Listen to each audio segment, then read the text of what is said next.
Hey guys, what's up? Alec back with the daily stock market, and look at that, a huge red day Friday morning in the markets that continued throughout the whole day. It hit a lot of different stocks, but specifically it was hitting stocks that had their business revolved around digital ad spend, like Snapchat, because Snapchat reported earnings. And in the close friends list, we made over $2,000 on a Snapchat put. Pinterest was down 13%. Redbox was down another 12%. Lucid was down 8.3%, which is an electric vehicle company. And Meta Platforms was trading down 7.5%, basically off of the news that Snapchat had slow growth.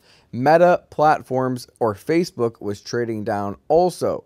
Now, additionally, all these other stocks were trading down, and Google, more importantly, was trading down because, as you guys know, Google has Google AdWords, and a lot of their profits come from digital ad spend. So if Snapchat is reporting a slow in digital ad spend, then Google, who's reporting earnings this week, could be hit as well. So what this video we're going to be talking about is all the different stocks that are reporting earnings this week. We actually have a full earnings calendar pulled up right here for July 25th, and this is one of the busiest earnings week of all earnings season. Okay, we have Amazon, Apple, Facebook, all reporting on the same week. Google additionally. But let's go over starting with Monday over the whole calendar. Okay, so Monday before the market opens, when we wake up tomorrow morning, it's pretty slow, but we have like Philips, Newmont, Squarespace is definitely one to be watching. I think Squarespace could probably fall a little bit.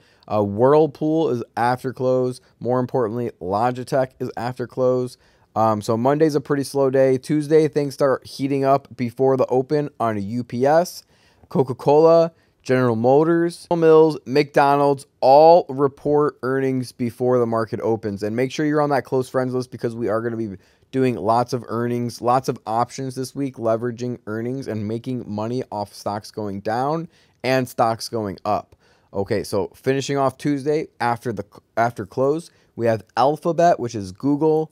We have Microsoft, which is another huge one. We have Visa. We have Enphase Energy. We have Chipotle, all on the same day. So Tuesday is one of the biggest days to be watching out for. And this is a great time to be investing. And by the way, this is a great time to take advantage and join the close friends list because this is a huge earnings week right now. And we're not going to have another huge earnings week or month like we had this month for another 3 months. Okay, so now is a great time to be leveraging a lot of stocks. So with that being said, next up we have Wednesday before the market opens. We have Shopify, Boeing, Spotify, Waste Management, Sherwin-Williams, and then after close we have Facebook or Meta, Ford, Qualcomm, Teladoc Health, Etsy, all on the same day. That's an insane day. Tuesday and Wednesday are both going to be insane. And then Thursday before open, we have Pfizer, Tilray, Valero, Southwest. We have MasterCard.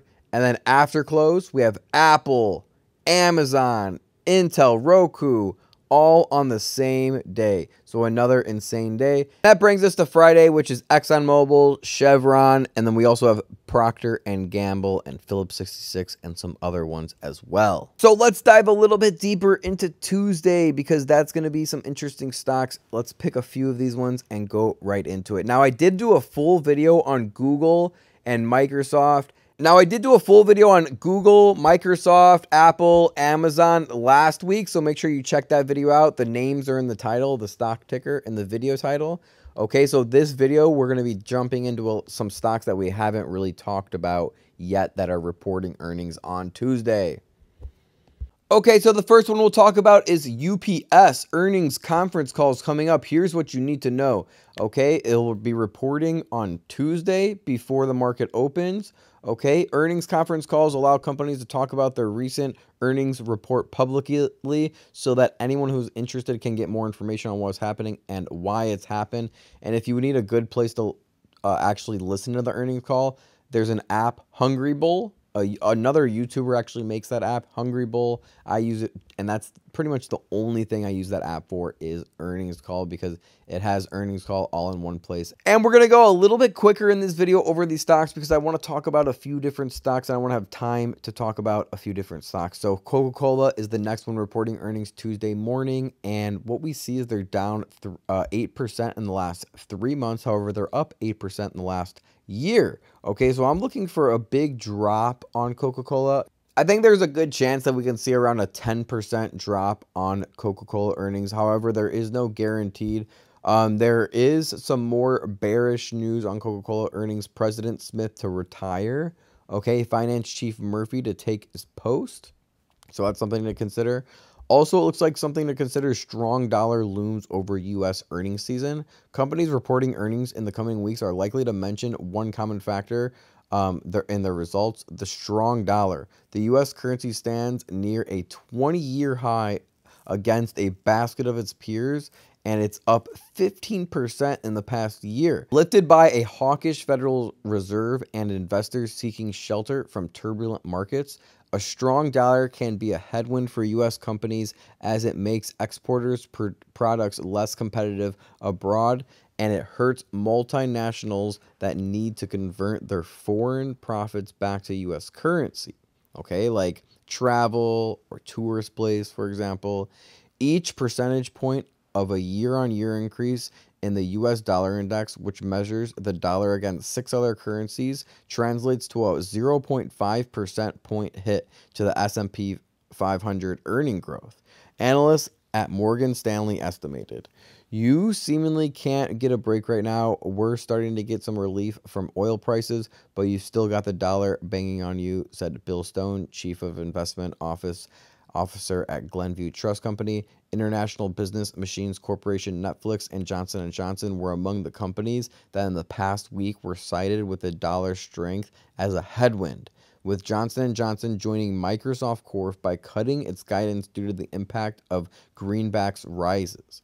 Okay, next week results from Apple, Microsoft, Coca-Cola, and a few other companies will give investors a better picture of how businesses are holding up in the face of a strong dollar and a soaring inflation.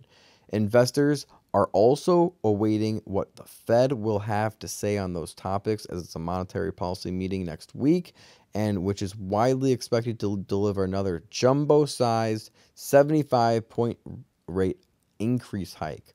Okay, so it could be a very bearish week ahead. Don't forget about that. Dollar doldrums. Over some 40% of the S&P's 500 revenue come from overseas. And Visa is the last one we'll talk about in this video, up 8.9% in the last month, and they're down 13% on the year. So if we see what the bulls are saying right now about the earnings, the scalable nature of the business should allow Visa to improve its already impressive margins. There is still plenty of runway for growth in electronic payments, which surpassed cash payments on a global basis only just a few years ago. Visa has a commanding market share in a scalable industry. MasterCard is really their only other competitor, and they are much bigger than MasterCard. As you can see, their market cap is almost $500 million. They have a 34 PE ratio, by the way, implying they are a little bit overpriced compared to the rest of the market. However, Visa does have a moat to them that you have to adjust for. They also have a dividend of 0.68. We can see that they have beaten on the last 4 of their earnings consistently, so they'll probably beat again. There's a very good chance that they will definitely be beating their earnings once again. And if we look at some articles that are popping up, we can see visionary Visa founder D. Hock dies at 93, and that was just 3 days ago. Okay, next time you swipe your credit card, thank this legend. So let's just do a quick little shout out to this guy here. Visa founder D. Hock dies at 93. Wow, at least he lived a great life probably, and he lived to a great age after transforming the way we exchanged money. Okay, so moving into the next article, for U.S. card issuers, recession worries may foreshadow a good quarter for Visa. Okay, U.S. card companies are likely to strike a cautious tone in their quarterly results as rising prices imperil strong spending by Americans stepping out of their pandemic shells. While they have not so far cut back on buying household appliances or even big ticket purchases like cars and vacations has not been on the cards for many. Record high gasoline prices and expensive airfare could slow customer spending on travel, a big source of revenue for MasterCard, Visa, and American Express. For now, Wall Street analysts are not much worried about that. The general economic background for the consumer continues to remain quite solid. Most of the forward indicators indicate a healthy consumer balance sheet. And if we look at American Express, who actually just reported last week, we can see that they did beat earnings just slightly. And if we scroll up, we can actually see that it did affect the stock price positively when they did beat earnings. So that might be a good sign for Visa. Smash a big thumbs up on this video and share with a friend. Make sure you subscribe with post notifications on if you appreciate these videos and you want more of them, and also to make sure that you don't miss out on any future uploads. If you want to be a part of the close friends list, now is the best time to join. Check out success number 5 on my highlight section of my Instagram. You can see hundreds and hundreds of students have all had results. This is just success number 5. It goes back to success number 4, success number 3. So there's hundreds and hundreds of positive testimonials here. But if we read some of the recent ones, I don't know if you guys have been following my channel closely or not, but we've made thousands and thousands of dollars on Snapchat last week. We've even had students making hundreds of dollars, countless amounts of students up between $300 and $500 this morning. What are you waiting for? Join now before we have to raise these prices, because as you can see, the demand is just off of the charts right now.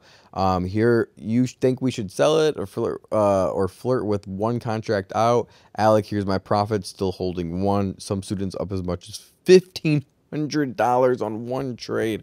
All right, guys. So message me on Instagram. I'll show you over an application so that way you can fill it out.